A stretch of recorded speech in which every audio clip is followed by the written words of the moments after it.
Hey everybody, this is UberCrit live with Andrew. We are here with the Super Beard Bros, the Completionist, Alex, they do a lot of stuff. They are super busy. Internet boys, clown boys. I haven't slept in years. Alright, that's probably true. Alright, so I sincerely doubt it, but just in case our audience doesn't know what you do or haven't heard of you, can you just give a quick synopsis of what you do? Obviously, you're the Completionist, but just real quick. Man versus game every Friday. 100%. 100%. Never stop. Never stop. That's show one. Hip-hop. World stars. So let's play one duos. apart. Let's go. Let's play duos. One plays the game, one gives facts. Trivia. The decks. Opens it up. Trivia, battle strategy. Can't believe it.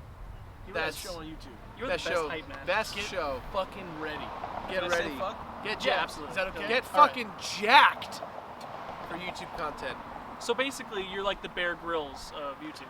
Man versus game. I'm like the grill bear of YouTube. Perfect. I'm just And like I'm a like bear who like. You're like he's a literal bear that likes to grill with cook meats on the. yeah. Alex is the kind of guy who just puts a slab of cheese in the grill and eats it. Yo. Oh, finally, another person like me. Yo. Alright, so obviously you haven't always been the chiseled veteran that you are now. Chiseled is an interesting word, but okay. What made you start YouTube? What made you say, you know what, I'm gonna do this? Because at the time, there wasn't that kind of content out. So what Yeah. made you want to do that? For me, it was the money. For me, it was the bitches. That's what it's all about. That's what it's all about. Do drugs, kids. Do drugs. You'll get the YouTube money and bitches and hoes you want. No, I got inspired by, I've been watching a lot of internet content creators for years before YouTube. Things like Pure Ownage, Homestar Runner, AVGN when he was James first around Oldway. in the G4? older G4. Dude, nocturnal emissions on G4. Attack of the Show. I from afar I've always been kind of a fan of that stuff. And I went to high school with JonTron, and I helped out in a lot of the early JonTron stuff. So I helped write some of the jokes, or I was behind the camera for a couple of the episodes, and I'm actually in a couple of them. If you actually pay attention, I appear in them. You're the hallway guy. I'm Barb from Sonic Team QA. Yeah. Hey guys, I hate being here. Yeah. So I got tired of working at Best Buy. I got tired of making YouTube videos that weren't getting any views, and I just kind of threw it all down. I was like, I'm gonna make something I care about, something that's true to me. I just agreed to be a guest one time on Jirard's podcast. Well, that's not true. So after 9 months of the Completionist existing, not that you took his role. I watched in the very beginning. I stopped watching for a while, I'm just being honest, and then I recently got back into it probably a few months ago. yeah, And there was this gentleman, I don't remember his name, Beardman! Greg. Yeah. Yeah. Not that you took his role, but I noticed you're in a lot of his videos now. When did that you transition into being kind of a full-time member of it? Well, so yeah.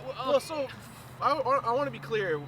The drama between Greg and I is still palpable. There's a lot of fans who are still upset. Okay. And it's still a very I hot didn't realize. topic. My apologies. No, it's fine. I mean, but what it is that Greg I didn't replace Greg out of respect. No, to like Greg. I said, But no. Yeah, I'm not even on the show that much. Yeah. Right, but Alex's involvement in the show is whenever it's a Super Beard Bros crossover. So any episode of the show that features Alex, it's because we actually completed a game together on Super Beard Bros. Yeah, ever since we moved into the office and we started doing everything together, we kind of have a staff and stuff, and so I've been doing Beard Bros forever, for 4 years or something. Crazy like that. And so I'm around all the time. I do the decks out of the office. Everybody else around the office is also just there every day. So Alex also writes. Yeah, I write a lot of the episodes nowadays. So and so as much as I'm there because I co-host the ones that the Beard Bros are on, the people who really watch the show every single day, they also know the names and faces of everybody else who works in the office. So it's more of I don't know, Tom Green or something like that than it is I'm his sidekick or anything like that. Yeah. Yeah, it's I'm a fan. It's just there was a little gap writing watch. I'm just being honest with you. Yeah. All right. So when did I hate you.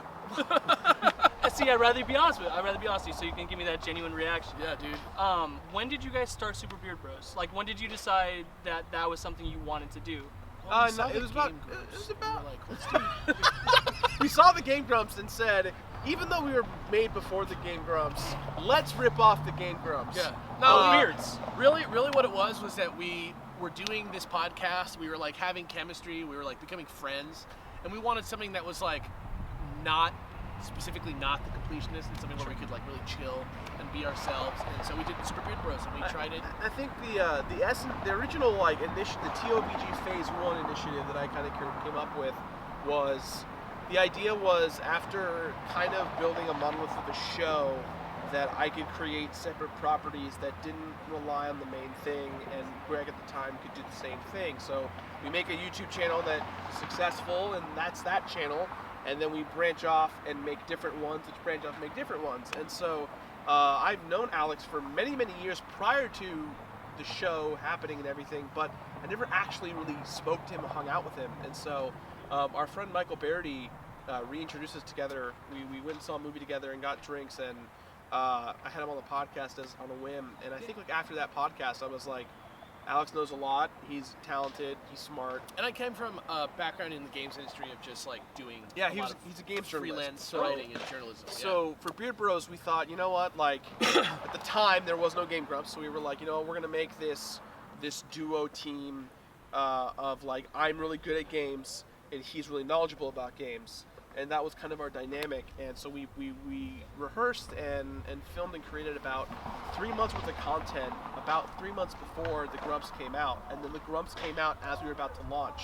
And we literally had to take a step back and go, oh shit, like this is not a thing we should be doing because it looks like we're gonna rip them off. Yeah. If you look at our channel creation dates, Game Grumps was made 2 months after we were created. We had the initiative in the bones already set. We just didn't want to. It was a very delicate situation at the time because when we came out, everyone immediately was like, Game Grumps, rip off. But like at this point, it's clear that like any two-man show is a rip off on Game Grumps. Right. Like, yeah, and especially like after talking to Aaron and Danny and John and talking to them, like it is clearly evident that the Game Grumps is not two best friends Let's Play, which is not Super Beard Bros. There's definitely distinct lineages of comedy and chemistry across the board. Yeah, that for us, it's all about like if you watch Beard Bros a lot, you'll notice like we don't edit like almost anything. Like every once in a while, if we're running around in like a We'll circle speed things lost, up, we'll or speed it up, but like we're editing for a joke. But or what I something, mean is like but if like one of us coughs or like somebody comes into the room, like we're really trying to present like what's happening the there. feeling of playing Yeah. this video game. With you, like Yeah. if you were on the couch with you while you're playing. Right. Yeah. Yeah. All right. So just like 2 more questions. Sure. So a lot of some of the bigger YouTubers, some of the OG gaming YouTubers like Happy Console Gamer, Angry Video Game Nerd, they took under these projects of making a movie about their show. Is that something that you could ever consider doing with the Completionist? A Completionist movie? I actually wrote a treatment for one early back in the day, but I think as we started making the show more and more, I kind of realized that we were fitting a mold that most YouTubers fit, and that really bothered me. I didn't want to. Yeah, we're not like cartoon characters like that. Like, and it's nothing against them. Like, that's like their vibe. You know what I mean? Like, that's how it worked at that time. They like made something that was logical for them. Something that, like, for example, like James, like big filmmaker. You know what I mean? And so he like really had this dream of like making this movie.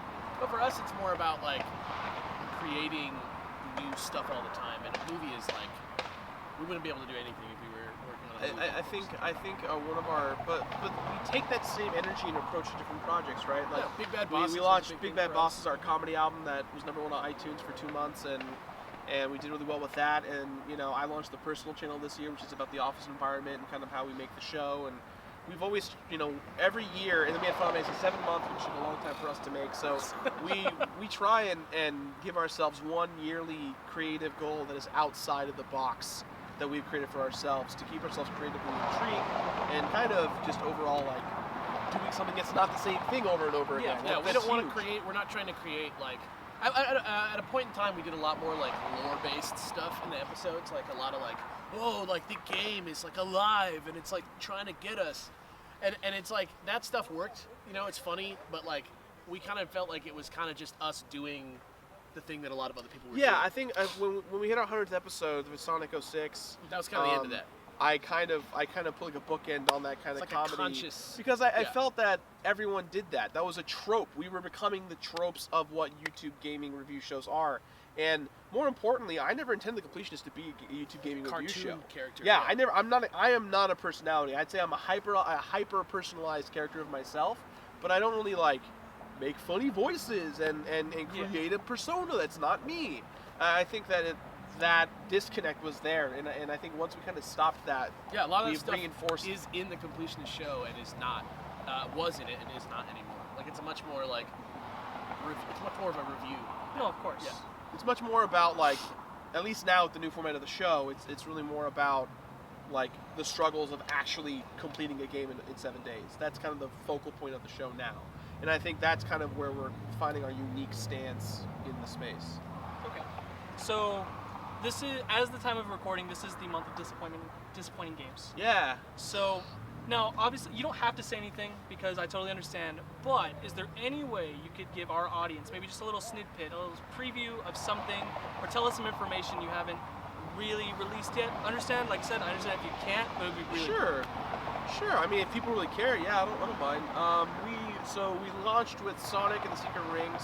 Every February we do a themed month. So we had Fan Appreciation Month when I played games sent from fans. We had Month of Love, which is like games that are about romance or games that I really passionately enjoy. Then there's like Month of Sequels, which is sequel games, and prequel, or Month of, it was like sequel prequels where it was like a prequel but it came out after the fact. Yeah, like And God of War 4. Yeah, God of exactly. War. So we're for this one we're doing Disappointing Games Month, and this is just the point of this is to not shit on games left and right, because we can easily shit on games. James is like the master of shitting on games. That's why it's not. Well, that's why it's not Shitty Games Month. It's not Shitty Games Month. It's Disappointing No, Games Month. exactly. It's about how this game had promise. It had the People were ability. excited. People were excited about the game. It had palpable, flares to it. People wanted to enjoy, and then it got lost in translation. And kind of the bigger part of these videos are meant to not only critique the games harshly, but to kind of say, you know what, if I was working at these companies at the time, this is what I would do to make them different, to make them stand out on their own two legs. Yeah. So if you saw two guys ride straight to hell, With Retribution on the mind. would you kindly let them go do that? All right, I think we all know what that means. Yeah. Not gonna say it, but all right, guys. Thank you so much for doing this. Yeah, no problem. We're having a great time over here at the Retro Game Expo, and for UberCrit, Andrew, and these guys, wonderful Beard Brothers. We'll see you next time.